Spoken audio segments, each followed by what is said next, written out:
할렐루야. 반갑습니다. 2024년 부활절을 맞이했습니다. 사망과 죽음을 이기시고 다시 살아 부활하신 우리 주님을 믿으며 감사로 예배드리는 부활절 예배가 되기를 축복합니다. 여러분에게 부활의 믿음이 있기를 축원합니다. 부활의 소망이 있기를 축복합니다. 영혼이 소생할 뿐 아니라 여러분의 육신도 소생하는 기적의 역사가 부활의 주님을 만나는 이 시간에 임할 수 있기를 축복합니다. 옆 사람하고 인사합니다. 예수님께서 부활하셨습니다.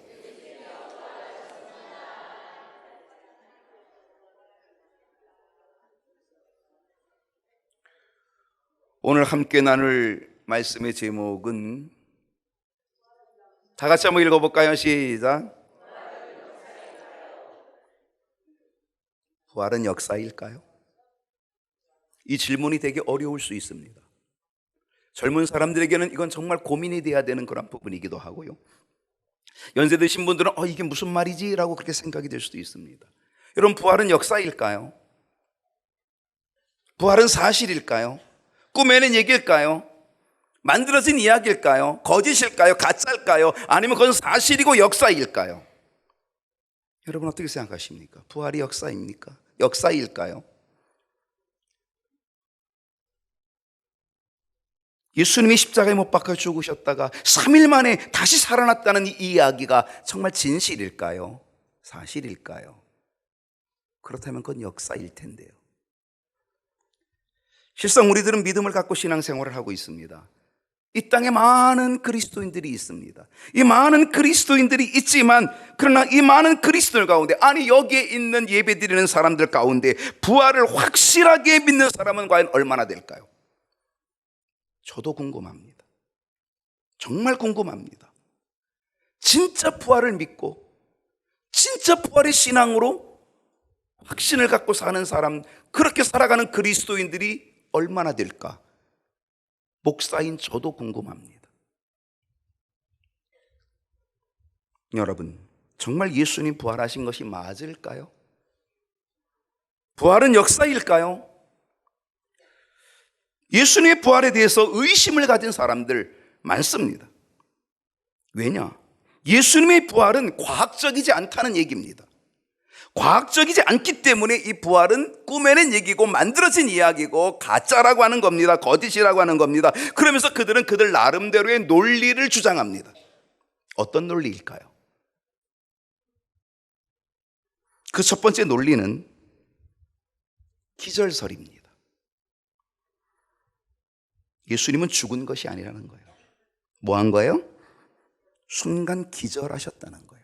그 기절했다가 깨어난 거지 이건 부활이 아니야 라고 하는 거예요. 기절설입니다. 여러분, 기절설에 대해서 어떻게 생각하십니까? 예수님이 잠시 기절했다가 깨어났다고 생각하십니까? 예수님이 십자가에 못 박혀서 6시간 동안 매달려 달리셔 피를 흘리십니다. 여러분, 6시간 동안 십자가에 못 박혀서 양발과 양손에 못 박혀서 그 피를 흘리시는 6시간의 그 피 흘림, 여러분 거기에 그냥 기절로 끝날까요? 이미 예수님은요 다른 사람에 비해서 숱한 매를 맞았습니다. 예수님과 함께 두 양쪽에 강도가 매달렸습니다. 그 강도는 깨끗한 상태에서 십자가를 졌습니다. 그러나 예수님은요 이미 십자가를 지기 전에 채찍을 맞으셨습니다. 그 채찍은 보통 채찍이 아닙니다. 그 채찍 끝에는요 날카로운 납이 있습니다. 그래서 그 채찍을 휘두르고 그거를 당기면 내 온몸이 쫙 갈라집니다. 살이 완전히 벗겨집니다. 피가 흐릅니다. 그 채찍을 수없이 맞습니다. 그리고 머리에는 가시관을 써서 이 머리에 피가 흘러내립니다. 이미 예수님이 십자가를 지시기 전에 수많은 피를 흘렸고, 그러니까 예수님이 당신의 십자가를 지고 갈 수 있는 힘이 없습니다. 가다가 쓰러지고 또 쓰러지고. 왜 쓰러지는 겁니까? 이미 많은 피를 흘렸기 때문입니다. 두 강도는 깨끗한 상태에서 간 거지요. 그리고 셋이 십자가에 못 박혀 예수님은 6시간 동안 그 몸에서 다 피를 흘려서 두 강도보다 먼저 운명하십니다.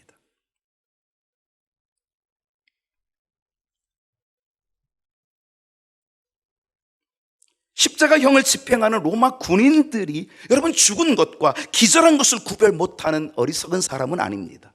그들은 십자가형을 집행하는 전문가들입니다. 그렇기 때문에 이 사람이 기절인지 죽었는지를 그들은 분명히 알고 있습니다. 만약에 기절한 상태로 했다면 그건 그들의 직무유기가 되어서 그들은 큰일 날 일이죠. 그들은 반드시 사형을 시켜야 될 의무를 가지고 있는 사람들입니다. 요한복음 19장 33절을 보게 되면 예수께서 이르러서는 이미 죽으신 것을 보고 다리를 꺾지 아니하고, 예수님과 함께 십자가에 매달려 있던 두 강도는요, 예수님이 운명하셨던 그때까지 그의 목숨들이 붙어 있었고 살아 있었다는 겁니다.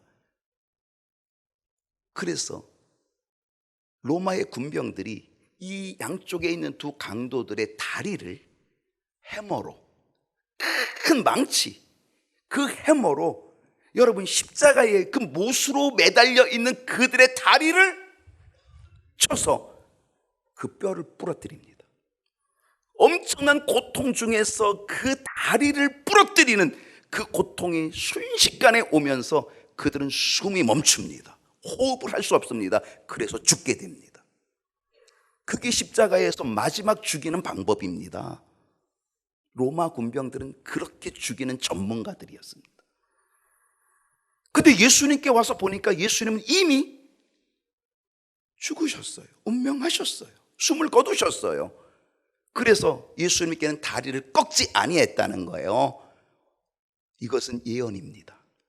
예수님은 그 뼈가 하나도 상하지 아니할 거라고 하는 구약의 선지자의 예언대로 예수님은 그 다리를 꺾지 않고 이미 운명하셨다는 거죠. 꺾을 필요가 없었다는 거예요. 이미 운명하셨다. 이미 죽으신 것. 요한복음 19장 34절을 보게 되면요, 그 다음 절에 그중 한 군인이 창으로 옆구리를 찌르니 곧 피와 물이 나오더라. 여러분, 기절했다면 보통 기절한 사람 어떡하죠? 뭘 뿌리죠? 물 한 동이 뿌리면 깨어납니다. 여러분, 정말 예수님이 기절했다고 한다면요, 창을 찔러면 어떻게 되겠어요? 기절했다면 움찔해야죠. 기절했다면 그 창을 찌르는데 꿈틀해야죠. 예수님은 이미 죽으셨습니다. 창으로 찔렀더니 피와 물이 나왔다는 거예요. 의학적으로도요, 이거는 심장이 파열됐다는 거예요. 심장 파열과 함께 심장 근육의 팽창으로 인하여서 심장 주위에 피와 기포가 함께 머물러 있다가 함께 찌르니까 피와 물이 나왔다는 것. 이거는 이미 예수님은 심장의 파열로 죽으셨다는 거예요.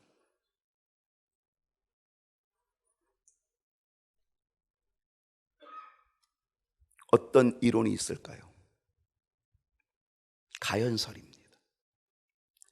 이 가연설은 일명 도세티즘이라고 하는데, 이 가연설은 예수님이 우리 눈에 가짜로 보인다는 겁니다. 그래서 가연설입니다. 가짜로 나타났다, 가연설. 이것은 예수님이 이 땅에 육으로 오지 않고 영으로만 오셨다는 거예요. 그러니까 예수님은 육으로 오시는 게 아니니까 죽으실 수가 없다는 거예요. 영으로만 오셨다는 거예요. 그러나 단지 육으로는 가짜로 보인다는 거예요. 이거는 그 당시 이단이었던 영지주의자들이 주장이었습니다. 그들은 이원론을 가지고 있어요. 영과 육 이원론. 영은 깨끗하고 육은 악하다. 영은 선하고 육은 악하다라고 하는 이원론을 가지고 있던 그들은 자기들의 이원론을 주장하고 거기에 논리에 맞도록 예수님도 거기에 적용시킨 거죠. 그래서 예수님은 영과 육이 분리되어 있는 그런 것으로 그들은 주장하면서 가연설을 만들어낸 겁니다. 그래서 예수님은 가짜로 보인다라고 하는 겁니다. 가짜였을까요? 예수님은 피곤해서 주무시기도 하고, 배고파서 잡수시기도 하고, 눈물을 흘리시기도 하고, 그 고통을 느끼시는 예수님, 가짜일까요? 또 다른 이론이 있습니다. 그것은 착각설입니다. 예수님은 부활하지 않았다는 거예요.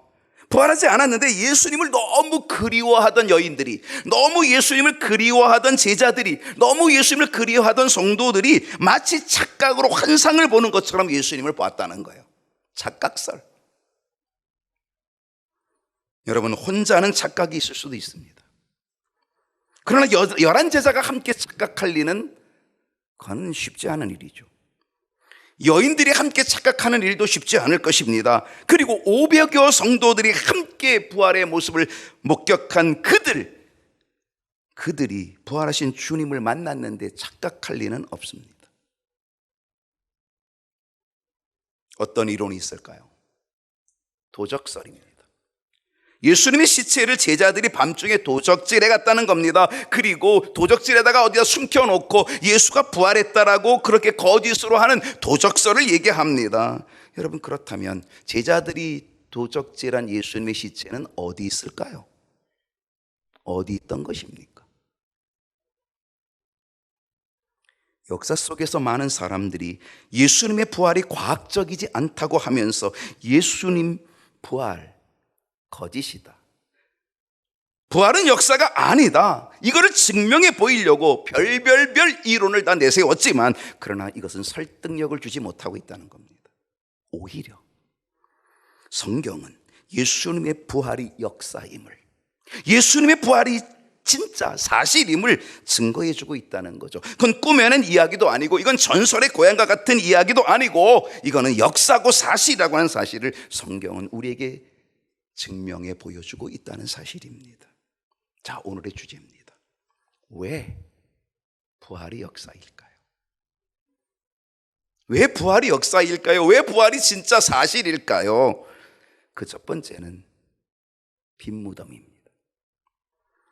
누가복음 24장 3절을 보면 다 같이 읽어볼까요? 시작. 여인들이 들어가 보니, 제자들이 들어가 보니, 그 무덤에 들어가 보니 그 무덤에 예수의 시체가 보이지 않아요. 그 무덤은 어떤 무덤? 빈 무덤이었다는 거예요. 예수님이 십자가 지신 날은 금요일이었습니다. 금요일 날 유대인들은 금요일 해 떨어지는 그 시간부터가 안식일이 들어갑니다. 토요일 해 지는 시간까지 하루 동안 안식일이 됩니다. 그 안식일이 되면 그들은 꼼짝 못합니다. 아무 일도 할 수 없습니다. 안식을 해야 되기 때문에. 근데 예수님이 금요일 저녁 때부터 안식일인데 금요일 오후 3시에 운명하셨습니다. 그러니까 급하게 장례를 치러야 됩니다. 그러니까 예수님의 장례가 급작스럽게 되어졌기 때문에 소홀히 됐던 거죠. 여인들이 마음에 너무 아픔을 가지고 있습니다. 너무 죄송합니다. 왜? 예수님의 장례를 잘 치러드리지 못하였기 때문에. 그래서 안식일을 기다렸다가, 토요일 안식일을 기다렸다가 안식 후 첫날, 바로 주일, 오늘 새벽에, 그래서 바로 이 주일이 부활절입니다. 이 주일이 부활주일이거든요. 우리는 부활하신 주님을 날마다 주일마다 찬송하는 거거든요. 바로 여인들이 그 새벽에 일찍이 안식일이 끝나자마자 막 달려간 겁니다. 어디로? 예수님께 달려갑니다. 무덤 속에 예수님께 뭘 갖다 드리려고? 향품을 넣어드리려고. 장례식을 너무 소홀히 해드렸기 때문에 죄송한 마음을 가지고 그 시체에, 예수님의 시체에 향품을 넣어드리려고 거기에 가게 되었다는 사실입니다. 그런데 갔더니 빈 무덤입니다. 사실 여인들이 걱정스러웠습니다. 왜? 그 큰 돌문을 누가 열어줄까? 그 돌문을 누가 제껴줄까? 그 제끼고 누가 거기다 향품을 넣어줄 수 있을까? 그 걱정하고 갔는데 이미 돌문이 활짝 열려 있는 겁니다. 들어가 봤더니 예수님의 시체가 보이지 않습니다. 빈 무덤이었다는 거죠. 이 여인들의 걱정이 생겼습니다. 아이고, 큰일 났다. 누가 예수님의 시체를 가져갔네? 이게 여인들의 생각입니다. 누가 예수님의 시체를 훔쳐갔네? 이게 여인들의 생각입니다. 여인들의 걱정이 그것이었습니다. 그런데 부활을 믿지 않으려는 사람들이요, 예수님의 제자들이 오히려 예수님의 시체를 도적질해 갔다라고 얘기하면서 도적설을 얘기합니다.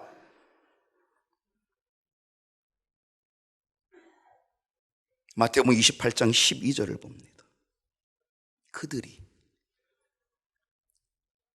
장로들과 함께 모여 의논하고 군인들에게 돈을 많이 주며, 여기서 군인들이 누군지 아세요? 경비병들입니다. 무슨 경비병? 예수님의 무덤을 지키고 있던 경비병. 아니, 예수님 무덤에 무슨 경비병이 필요했겠습니까? 이 경비병을 누가 세운 거예요? 예수님을 죽인 대제사장들과 그리고 예수님을 죽인 종교 지도자들이 경비병을 세운 겁니다. 로마에 얘기한 거죠. 뭐라고 얘기했어요? 저 예수라는 자가 살아있을 때에 자기가 죽었다가 살아난다라고 하는 얘기를 했다는 거예요. 그걸 들은 적이 있다는 거예요. 그러니까 혹시 제자들이 예수님의 시체를 훔쳐가고 살아난 것처럼 얘기하면 더 큰 일이 벌어지니 경비병을 세워서 저 예수가 부활하는 것을 막읍시다. 그리고 예수의 제자가 시체를 훔쳐가지 못하게 경비병으로 막읍시다. 그래가지고 경비병을 세운 겁니다. 파수꾼을 세운 겁니다. 근데 그 경비병, 이들이 와서 보고하는데 이들에게, 군인들에게 뭘 줬어요? 돈을 줬어요. 입막음하느라고. 너희들 절대 그렇게 하면 안 돼. 너희들 본 거 얘기하지 마. 너희들 이렇게 얘기해. 뭐라고 얘기하라는 거예요? 13절에 보니까 이렇게 얘기하라는 거예요. 이르되 너희는 말하기를, 너희들 이렇게 얘기해. 이 돈 받았으니 그의 제자들이 밤에 와서 우리가 잘 때에, 경비병들이 잘 때에, 경비병이 자면 어떻게 돼요? 직무유기죠. 큰일 나죠. 잘 때에 그를 도둑질하여 갔다고 얘기해 달라는 거예요.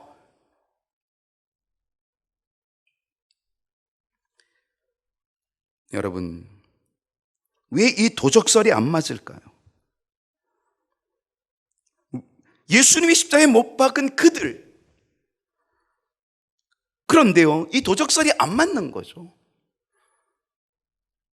만약에 예수님의 제자들이 그들의 주장대로 예수님의 시체를 도적질해 갔다라고 한다면요, 그들은 어떤 방법을 동원해서도 예수님의 시체를 찾아냈을 거예요. 여러분, 예수님 시체를 찾아내는 거 어렵지 않아요. 로마 군대를 동원하면 금방 찾아요. 아니, 예수님의 제자 중에 몇 사람만 잡아다가 족치면 돼요. 고문하면 돼요. 그럼 예수님의 시체 어디다 두었는지 금방 찾을 수 있어요. 근데요, 성경에 그런 이야기가 아무것도 없어요. 왜? 그들은 예수님의 시체를 찾을 노력도 생각도 한 적이 없어요. 왜? 그들이 꾸며낸 이야기이기 때문이에요.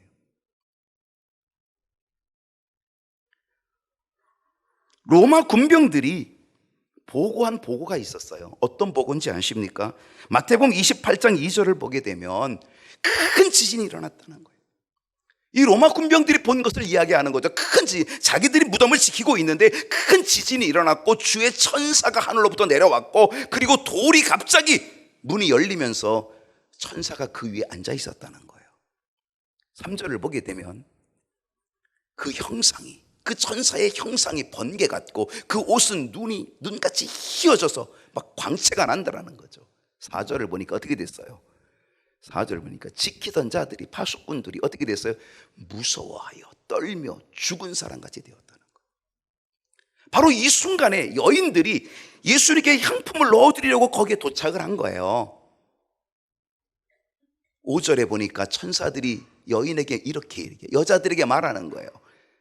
여자들에게 말하되 너희는 무서워하지 말라. 십자가에 못 박히신 예수를 너희가 찾는 줄을 내가 아노라. 천사가 얘기하는 거예요. 이걸 누가 듣고 있어요? 파수꾼들도 다 듣고 있는 거예요. 경비병들도 다 이걸 듣고 있다는 거예요. 6절을 보십시다. 6절은 다 같이 읽어봅시다. 시작. 할렐루야. 그가 말씀하시는 대로 살아나셨느니라. 이거는 여인들만 들은 게 아니라 거기에 파수꾼으로 있던 경비병들 다 들은 거예요.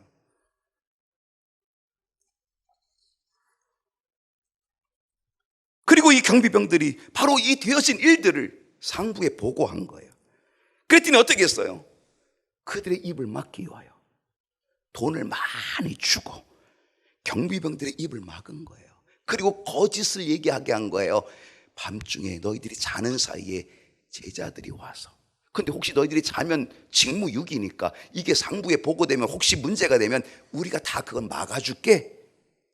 그리고 돈을 준 거예요. 그리고 예수의 제자들이 훔쳐갔다 그래라. 저는요,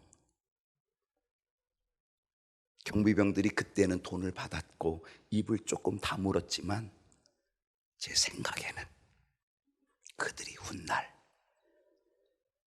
예수님을 믿는 사람이 되었을 거라고 생각합니다. 왜? 그들은 예수님의 부활을 보았기 때문입니다. 돈 때문에 입을 잠깐 막았지만, 돈 때문에 잠깐 거짓말했지만, 그러나 그들의 양심을 속일 수는 없고 그들의 체험은 거짓이 될 수 없었던 거죠. 저는 그들이 훗날 예수를 믿는 사람들이 되었을 거라고 그렇게 생각합니다. 여러분, 왜 부활의 역사일까요? 대리자가 있었습니다. 부활은 누구에게나 믿기 어렵습니다. 예수님께서 십자가를 지시고 죽으시고 그랬더니 제자들은요 너무 무서웠죠. 그래서 문을 닫고 한 곳에 모여 있었습니다. 그들이 문을 닫고 있는데 갑자기 부활하신 주님께서 문도 열지 않고 나타나셨습니다. 부활체죠, 부활체. 시간과 공간을 초월하신 부활체로 딱 나타나신 거예요. 10명의 제자들이 부활하신 예수를 만나고 얼마나 기쁜지, 부활하신 예수님 만났어요. 얼마나 기쁜지. 근데 그때 한 사람이 없었어요. 누가 없었어요? 도마가 없었어요. 아마 이날 도마가 식사 당번이었던 것 같아요. 그래서 장 보러 간 것 같아요. 이 도마가 식사 당번이라 장 보러 간 사이에 예수님이 나타나신 거죠. 그리고 이 도마가 이제 장을 잔뜩 봐가지고 딱 돌아왔더니 10명째가 뭐래? 야 도마야, 너 장 보러 간 사이에 예수님 나타나셨어. 부활하신 예수님이 우리에게 오셨어. 우리에게 평강이 있을 때다 말씀해 주셨어. 여러분, 만약에 여러분이 도마라고 한다면 여러분은 어떻게 하겠어요? 할렐루야 그랬겠어요? 아니면 어떻게 했겠어요? 야, 너희들 미쳤냐? 너희들 오늘 아침 금식하더니 미쳤냐? 아마 도마 우리라도 그렇게 얘기했을 거예요. 여러분, 도마는 우리의 모양이에요. 모양, 모습이라니까요. 여러분, 10명의 제자가, 여러분 친구들이 그렇게 얘기하면 여러분 믿겠냐고요? 도마가 뭐라고 얘기합니까? 웃기지 마. 나는 절대로 안 믿어. 못 믿어. 나는 봐야 믿어. 첫째는 봐야 믿는다 그랬어요. 둘째는 예수님의 못자국에 손을 만져봐야 믿는다 그랬어요. 요거 가지고도 안 돼요. 셋째는 예수님의 허리에 창자국에 내가 손을 넣어봐야 나는 믿는다 그랬어요. 3세판이에요. 확실하게 자기가 증명해 보이겠다는 거예요. 첫째는 봐야 돼. 둘째는 손에 못자국 만져봐야 돼. 세 번째는 옆구리 창자국까지 내가 손을 넣어서 만져봐야 나는 믿을 거야. 예수님이 도마가 있는 그때에 나타나셔서 너에게 평강이 있을지어다. 도마에게 뭐라 그랬어요? 도마야, 나를 만져봐라. 도마가 만져봤어요? 만져보지도 않고 무릎 꿇었어요. 나의 주님, 나의 하나님이십니다. 할렐루야.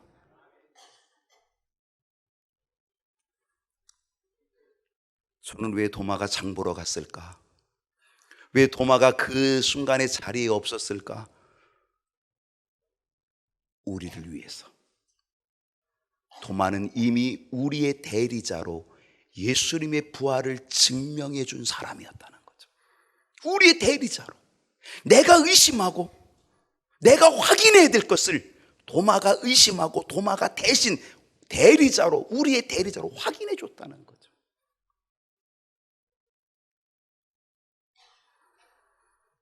왜 부활의 역사일까요? 목격자가 있었습니다. 예전에 가끔요 현수막이 걸립니다. 특별히 대로에 현수막이 걸립니다. 뭐라고 걸려요? 목격자를 찾습니다. 누가 찾는 거예요? 교통사고가 났는데 억울해. 목격자가 있으면 되는데 그 목격자를 찾는다는 거예요. 요즘은 목격자가 필요 없어요. CCTV가 다 찾아줘요. 근데 이 목격자를 찾는 거예요. 왜? 목격자는 법적인 효력이 있어요. 그래서 목격자를 찾아요. 여러분, 법적인 효력이 있는 목격자가 이미 있었다는 거예요. 예수님의 부활에 목격자들이 있었습니다. 누굽니까? 무덤을 찾아갔던 여인들이 목격자입니다. 그들은 무덤 속에 있을 예수님, 그 시체를 찾으러 갔다가 부활하신 주님을 만난 여인들입니다. 그들이 목격자입니다. 누가 목격자입니까? 예수님의 제자들이 목격자입니다. 너에게 평강이 있을지어다. 부활하신 예수님을 만난 10명의 제자가 목격자입니다. 더더욱 누가 목격자예요? 나는 절대 못 믿어. 그랬던 도마가 목격자입니다. 우리를 대신하는 목격자입니다.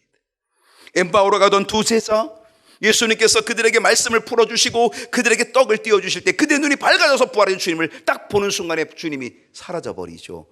그들이 목격자입니다. 그들이 엠마오로 슬픔 중에 가다가 다시 그들의 발걸음을 돌이켜서 예루살렘으로 와서 우리가 부활하신 주님 만났다.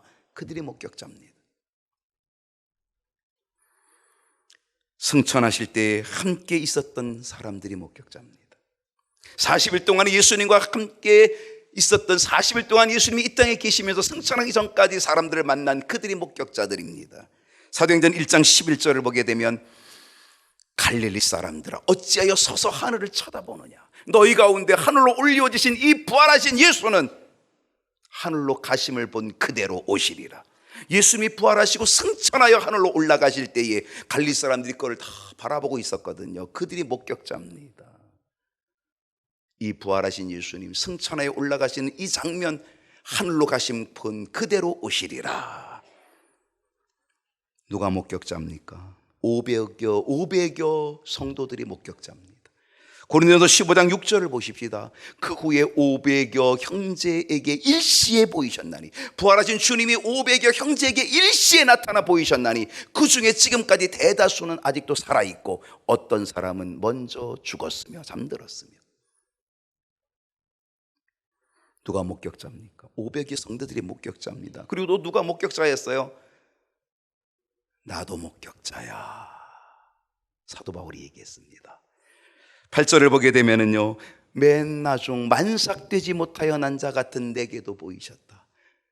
다메섹에서 내가 주님 만났다.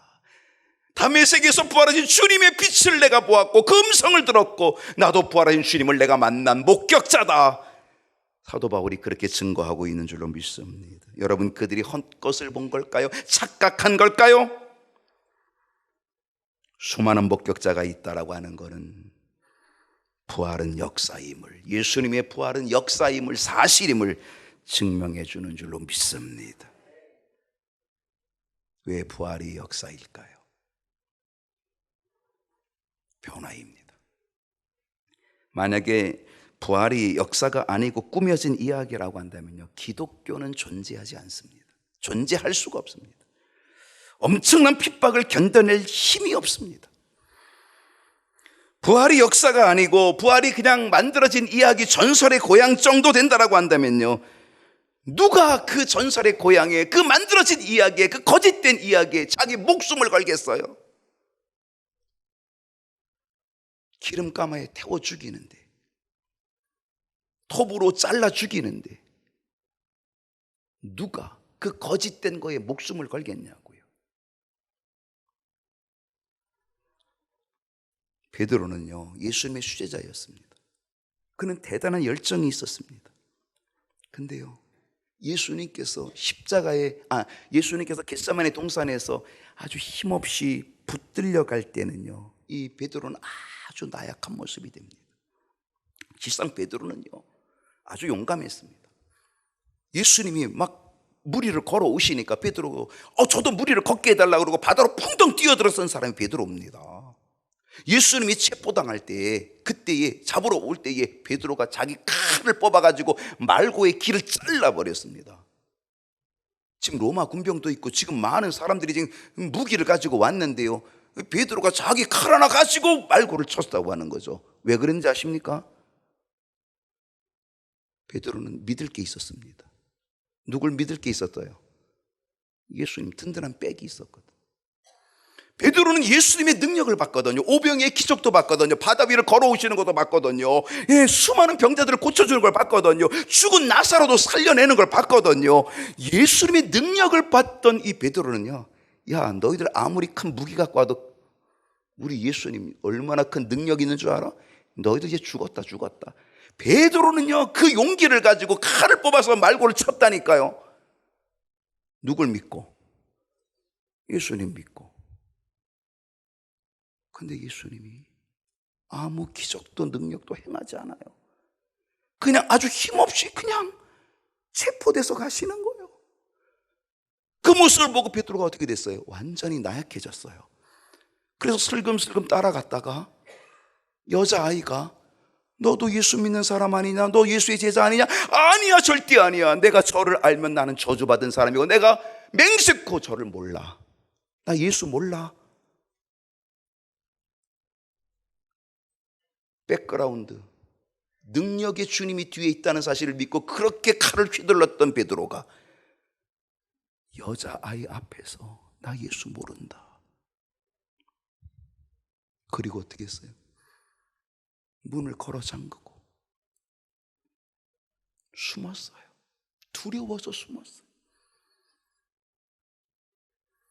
그런데 그 두려움에 있던 그들에게 부활하신 주님이 나타나셨어요. 너에게 평강이 있을지어다. 성령을 받으라. 부활하신 주님을 만나는 이 베드로가 문을 박차고 나오는 거죠. 이제는 막 용기가 생기고 힘이 생기는 거죠. 막 말고의 길을 잘랐던 그 용기와 그 다시 생겨나는 거. 왜? 뭐가 있어? 부활하신 주님이 계셔. 그 주님이 체포당해서 갈 때는 너무 나약했는데 보니까 그분이 부활하셨어. 다시 살아나셨어. 와, 이제 너희들 까불지 마, 이런 얘기죠.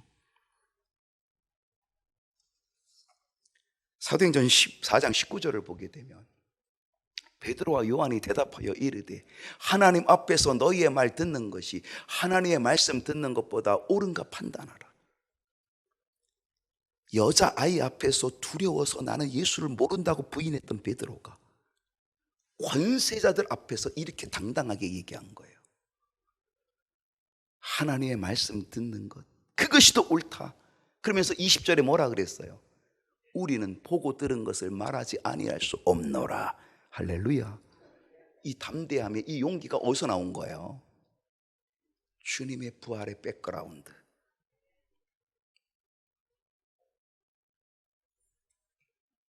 오늘 주님의 부활을 확신하면 우리에게도 이 담대한 역사가 일어나게 될 줄로 믿습니다.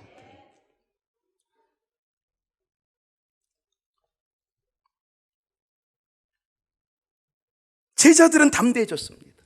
왜 그럴까요? 그들은 부활을 보았기 때문입니다. 그 부활신앙이 있는 제자들은요, 이제 곳곳에 흩어져서 다 순교당합니다. 다 목숨을 내놓고 순교합니다. 복음을 위해 복음을 전하고 예수의 부활을 전하다가 그들이 죽습니다. 베드로는요, 로마에서 복음을 전하다가 로마에서 순교합니다. 그도 십자가를 지고 죽는데 우리 주님이 지신 십자가를 내가 어떻게 바로 질 수 있냐? 나는 거꾸로 못 박아달라고 그렇게 얘기하고 이 베드로는 거꾸로 십자가에 못 박아 죽었다라고 하는 그런 이야기가 전해지는 거죠. 부활이 없다면 누가 복음을 전하겠습니까? 부활이 없다면 누가 목숨을 걸겠습니까? 부활이 없다면 누가 그렇게 순교할 수 있겠습니까? 지금까지 우리에게 이 복음이 전해지고 있다라고 하는 사실은요, 부활이 역사라는 사실, 부활이 사실이라는 사실 증명해 주는 줄로 믿습니다. 왜 부활이 역사일까요? 예언의 말씀의 성취이기 때문입니다. 여러분, 이 부활은 갑작스럽게 만들어진 게 아닙니다. 예수님은요, 죽으셨다가 부활할 것을 이미 수차례나 이미 계속적으로 끊임없이 예고해 주셨습니다. 말씀해 주셨습니다. 부활은 갑자기 만들어진 사건이 아닙니다. 부활은 예고된 사건입니다. 요한복음 2장 19절을 보게 되면 예수께서 대답하여 이르시되 너희가 이 성전을 헐라 내가 사흘 동안에 일으키리라. 예수님이요, 예루살렘에 들어가셔가지고 예루살렘 성전을 청결하게 하십니다. 소와 낙이 다 몰아내시고 비둘기 다 쫓아내시고 돈 바꾸는 사람들 다 상을 엎으시고 막 성전을 깨끗하게 하니까요, 거기에 지도자들이, 이 종교 지도자들이 뭐라고 얘기합니까? 예수님에게 내가 이런 일을 행하니 너 어떤 표적을 우리에게 보여주겠느냐 그랬습니다. 그랬더니 예수님이 뭐라 그랬어요? 너희가 이 성전을 헐라. 이 성전은 46년 동안에 지어졌었는데 이 성전을 헐면 내가 사흘 동안에, 사흘이요 며칠이에요? 하루 이틀? 사흘, 3일 동안에 내가 이 성전을 일으키리라. 예수님은 그 성전을 자기 몸을 가리켜 말씀하셨다는 거예요. 너희들이 이 성전을 헐라, 너희들이 이 몸을 나를 십자가에 못 박아라. 그럼 내가 사흘 만에, 3일 만에 내가 일으키리라, 부활하리라. 이미 주님께서 예고하셨다는 거예요. 주님이 가르쳐 주셨다는 거예요. 요한복음 2장 22절에 보면요, 제자들이 이 말씀을 깨닫고 있지 못하다가 예수님이 죽은 자 가운데 다시 살아나신 후에, 예수님 부활하신 그 주님을 만나고 난 그 후에야 제자들이 이 말씀하신 것을 기억하고 성경과 예수께서 하신 말씀을 믿었더라. 마태복음 16장 21절을 보게 되면요, 예수님께서 자기가 예루살렘에 올라가 장로들과 대제장들과 서기관들에게 많은 고난을 받고 십자가 많은 고난을 받고 죽임을 당하고 십자가에 죽임 당하고 제3일 만에 살아나야 할 것을 제자들에게 비로소 나타내시니라. 제자들에게 바로 이것들을 가르쳐 주셨다는 거예요. 미리미리 가르쳐 주신 거예요. 예고해 주신 겁니다. 부활은 우연이 아닙니다. 부활은 만들어진 것이 아니라, 갑자기 생겨난 것이 아니라, 부활은 이미 예고되어 있었다는 겁니다. 우리 주님은 바로 이 일을 위하여 이 땅에 오신 줄로 믿습니다. 그러므로 부활은 예언의 말씀의 성취임을 믿습니다. 믿을 수 없는 꿈만 같은 일이지만 예수님의 부활은 역사입니다. 사실입니다. 오늘 우리의 믿음 속에 부활의 역사 계속 이어져야 될 줄로 믿습니다. 부활이 역사가 되고 사실이 되고, 이 부활절 우리 모두에게 부활하신 우리 주님의 능력이 임하여서 부활의 신앙으로 담대히 살아나가는 우리 모든 성도들이 되기를 축복합니다. 기도하겠습니다.